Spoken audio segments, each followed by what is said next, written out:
ಈಗ ಹಳ್ಳಿ ಸ್ಟೈಲಲ್ಲಿ ನಮ್ಮಮ್ಮ ಮಾಡಿರೋ ಸಾಂಬಾರು ಇವತ್ತು ನಿಮ್ಮ ಮುಂದೆ ಮಾಡಿ ತೋರಿಸ್ತಾ ಇದ್ದೀವಿ. ಸೊ ಯಾವ ರೀತಿ ಮಾಡೋದು ಅಂತ ನೋಡ್ತಾ ಇದ್ದೀರಲ್ಲ. ಸೊ ಈಗ ನಾನು ನುಗ್ಗೆಕಾಯಿನ ತಗೊಂಡು ಈ ರೀತಿ ಪೀಸ್ ಮಾಡಿ ಇಟ್ಕೊಂಡಿದ್ದೀನಿ. ಹಾಗೆ ಹಲಸಿನ ಬೀಜ ನೋಡಿ, ಹಲಸಿನ ಬೀಜ ಈ ರೀತಿ ಜಜ್ಜಿಬಿಟ್ಟು ಪೀಸ್ ಆಗಿ ಮಾಡಿ ಇಟ್ಕೊಂಡಿದ್ದೀನಿ. ಹಾಗೆ ಒಂದೆರಡು ಆಲೂಗಡ್ಡೆ ಕಟ್ ಮಾಡಿ ನೀರಲ್ಲಿ ಹಾಕಿ ಇಟ್ಕೊಂಡಿದ್ದೀನಿ. ಹಾಗೆ ತೊಗರಿಬೇಳೆ, ನಾಟಿ ತೊಗರಿಬೇಳೆ, ಇದು ಮನೆಯಲ್ಲಿ ಮಾಡಿರೋ ಅಂಥ ಬೇಳೆ. 1 ಕಪ್ ತೊಗರಿಬೇಳೆ ತೊಗೊಂಡಿದ್ದೀನಿ. ಕುಕ್ಕರಲ್ಲಿ ಇವಾಗ ನೀರನ್ನು ಹಾಕಿ ಇಟ್ಕೊಂಡಿದ್ದೀನಿ. ಹಾಗೆ ಇದಕ್ಕೆ ಆಲೂಗಡ್ಡೆ ಸೇರಿಸ್ಕೊಳ್ಳೋಣ. ಬೇಳೆ ಜೊತೆಯಲ್ಲಿ ಆಲೂಗಡ್ಡೆ ಕೂಡ ಸೇರಿಸ್ತಾ ಇದ್ದೀನಿ ನಾನಿಲ್ಲಿ. 2 ದಪ್ಪ ಸೈಜ್ ಆಲೂಗಡ್ಡೆನ ಕಟ್ ಮಾಡಿ ತಗೊಂಡಿದ್ದೀನಿ ಸಾಂಬಾರಿಗೆ. ಹಾಗೆ ಹಲಸಿನ ಬೀಜ ಕೂಡ ಸೇರಿಸ್ಕೊಳ್ಳೋಣ ಇದಕ್ಕೆ. ಈಗ ಹಲಸಿನಕಾಯಿ ಸೀಸನ್ ಆಗಿರೋದ್ರಿಂದ ಮನೆಗಳಲ್ಲಿ ಹಣ್ಣುಗಳು ತಿಂತೀರಾ. ಸೊ ಆ ಟೈಮಲ್ಲಿ ಈ ರೀತಿ ಬೀಜಗಳನ್ನ ಎತ್ತಿಟ್ಕೊಂಡು ಮಾಡಿದ್ರೆ ತುಂಬ ಚೆನ್ನಾಗಿರುತ್ತೆ. ಹಾಗೆಯೇ ಇದಕ್ಕೆ ನಾನು 1 ಈರುಳ್ಳಿನ ಈ ರೀತಿ ಕಟ್ ಮಾಡಿ ಸೇರಿಸ್ಕೊತಾ ಇದ್ದೀನಿ. ನಾನಿಲ್ಲೊಂದು 4 ಟೊಮೆಟೊ ಹೀಗೇ ಸೇರಿಸ್ತಾ ಇದ್ದೀನಿ. ಹಾಗೆ ಇದಕ್ಕೆ ಸ್ವಲ್ಪ ಅರಿಶಿನ ಪುಡಿ, ಹಾಗೆ ಸ್ವಲ್ಪ ಸಾಲ್ಟ್ ಸೇರಿಸ್ಕೊಳ್ಳೋಣ. ಈಗ ಕುಕ್ಕರ್ ಕ್ಯಾಪ್ ಹಾಕಿ 2 ವಿಸಿಲ್ಸ್ ಹಾಕ್ಸೋಣ. ಹಾಗೆ ನಾನು ಇಲ್ಲೊಂದು ಪಾತ್ರೆಯಲ್ಲಿ ನೀರು ತೊಗೊಂಡಿದ್ದೀನಿ. ನುಗ್ಗೆಕಾಯಿನ ನಾವು ಸಪ್ರೇಟಾಗಿ ಬೇಯಿಸ್ಕೊಳ್ಳೋಣ ಸ್ವಲ್ಪ, ಇಲ್ಲಾಂದರೆ ಬೇಗ ಮ್ಯಾಶ್ ಆಗಿಬಿಡುತ್ತೆ. 1 ವಿಸಿಲ್ಗೆ ನುಣ್ಣಗಾಗ್ಬಿಡುತ್ತೆ, ಅವಾಗ ಅಷ್ಟು ಚೆನ್ನಾಗಿರೋದಿಲ್ಲ. ಸೊ ನಾನು ಇಲ್ಲಿ ಸ್ವಲ್ಪ ನೀರನ್ನು ಹಾಕಿ ಸಪ್ರೇಟಾಗಿ ಬೇಯಿಸ್ಕೊತಾ ಇದ್ದೀನಿ. ಈಗ ಇದಕ್ಕೂ ಕೂಡ ಸ್ವಲ್ಪ ನಾವು ಸಾಲ್ಟನ್ನು ಸೇರಿಸೋಣ, ಇಲ್ಲಾಂದರೆ ಇದಕ್ಕೆ ಉಪ್ಪು ಸರಿಯಾಗಿ ಅಂಟ್ಕೊಳ್ಳಲ್ಲ. ಹಾಗಾಗಿ ಸ್ವಲ್ಪ ಕಲ್ಲುಪ್ಪನ್ನು ಸೇರಿಸ್ತಾ ಇದ್ದೀನಿ. ಈಗ ಇದನ್ನು ಕೂಡ ಸ್ಟವ್ ಮೇಲೆ ಇಟ್ಬಿಟ್ಟು ಒಂದು 5 ನಿಮಿಷ ಬೇಯಿಸ್ಕೊಳ್ಳೋಣ. ನೋಡಿ ನುಗ್ಗೆಕಾಯಿ ಕೂಡ ಬೇಯ್ತಾ ಇದೆ. ಇನ್ನೊಂದು 5 ನಿಮಿಷ ಬೆಂದರೆ ಸಾಕಾಗುತ್ತೆ.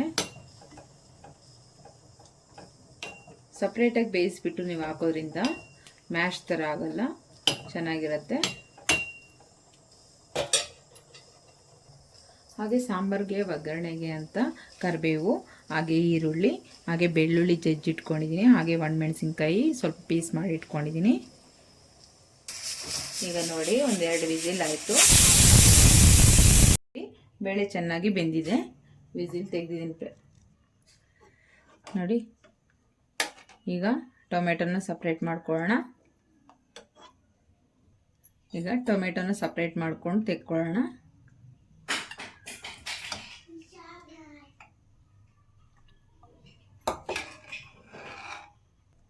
ಆಲ್ರೆಡಿ ನುಗ್ಗೆಕಾಯಿ ಬೇಯಿಸಿಟ್ಕೊಂಡಿದ್ದೀವಲ್ಲ, ಇದನ್ನು ಇವಾಗ ನಾವು ಬೇಳೆ ಜೊತೆಗೆ ಸೇರಿಸ್ಕೊಳ್ಳೋಣ.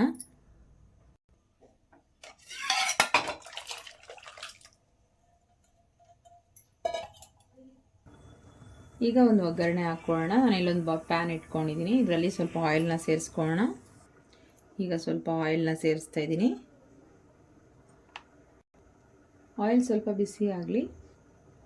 ಈಗ ಸ್ವಲ್ಪ ಸಾಸಿವೆ, ಹಾಗೆ ಸ್ವಲ್ಪ ಜೀರಿಗೆ, ಈಗ ಕರಿಬೇವಿನ ಸೊಪ್ಪು ಹಾಕೋಣ. ಹಾಗೆ ಒಣಮೆಣಸಿನ್ಕಾಯಿ, ಬೆಳ್ಳುಳ್ಳಿ,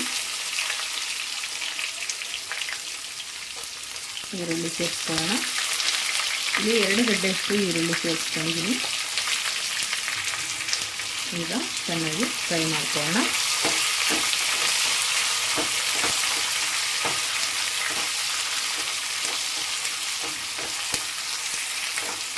ಸ್ವಲ್ಪ ನಮಗೆ ಗೋಲ್ಡನ್ ಕಲರ್ ಬರಬೇಕು ಆನಿಯನ್ಸು, ಅಲ್ಲಿವರೆಗೂ ಚೆನ್ನಾಗಿ ಫ್ರೈ ಮಾಡ್ಕೊಳ್ಳಿ. ಈರುಳ್ಳಿ ಬೆಳ್ಳುಳ್ಳಿ ಎಲ್ಲ ಸ್ವಲ್ಪ ಫ್ರೈ ಆದ್ರೇ ಟೇಸ್ಟ್ ಚೆನ್ನಾಗಿರುತ್ತೆ.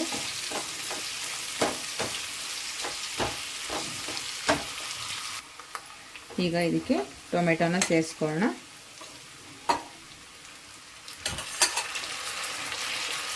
ಚೆನ್ನಾಗಿ ಇದರಲ್ಲೇ ನಾವು ಸ್ವಲ್ಪ ಮ್ಯಾಶ್ ಮಾಡಿಕೊಂಡ್ರೆ ಸಾಕಾಗುತ್ತೆ. ಈ ರೀತಿ ಮ್ಯಾಶ್ ಮಾಡ್ಕೊಳ್ಳಿ.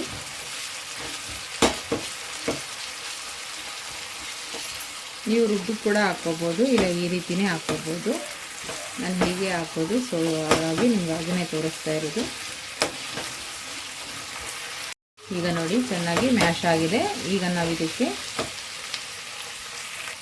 ರೆಡ್ ಚಿಲ್ಲಿ ಪೌಡರ್ನ ಸೇರಿಸ್ಕೊಳ್ಳೋಣ.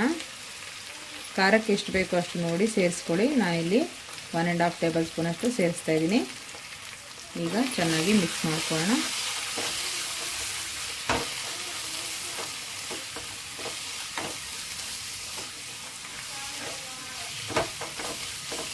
ಈ ರೀತಿ ಚೆನ್ನಾಗಿ ಮಿಕ್ಸ್ ಮಾಡ್ಕೋಬೇಕು. ಸ್ವಲ್ಪ ಆಯಿಲ್ ಬಿಟ್ಕೊಳ್ಳುತ್ತೆ ಆ ಟೈಮಲ್ಲಿ.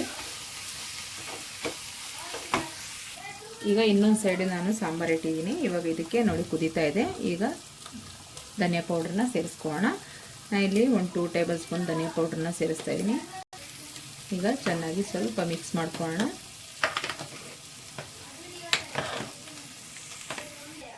ಈಗ ನಾವಿಲ್ಲಿ ಫ್ರೈ ಮಾಡಿ ಇಟ್ಕೊಂಡಿರೋ ಮಸಾಲೆನ ಸ್ವಲ್ಪ ಸೇರಿಸ್ಕೊಂಡಿರೋಣ ಈ ಟೈಮಲ್ಲಿ.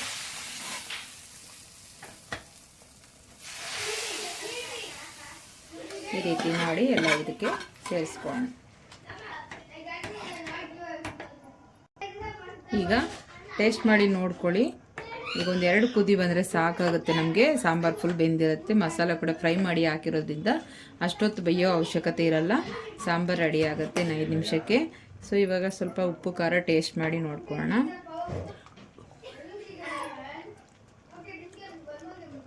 ಸ್ವಲ್ಪ ಸಾಲ್ಟ್ ಕಮ್ಮಿ ಇದೆ, ಸೇರಿಸ್ಕೊಳ್ಳೋಣ. ಈಗ ಸ್ವಲ್ಪ ಸಾಲ್ಟನ್ನು ಸೇರಿಸ್ಕೊಳ್ಳೋಣ. ನೀವು ನೋಡಿಕೊಂಡು ಸೇರಿಸ್ಕೊಳ್ಳಿ.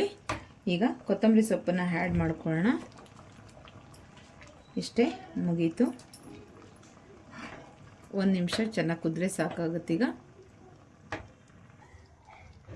ಈಗ ಸ್ಟವ್ನ ಆಫ್ ಮಾಡ್ಕೊಳ್ಳೋಣ. ಈಗ ನೋಡಿ ಎಷ್ಟು ಚೆನ್ನಾಗಿ ಸಾಂಬಾರು ರೆಡಿಯಾಗಿದೆ ಅಂತ.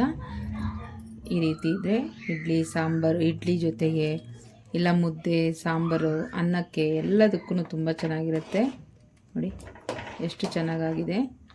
ಈಗ ಬೌಲ್ಗೆ ಸರ್ವ್ ಮಾಡ್ಕೊಳ್ಳೋಣ.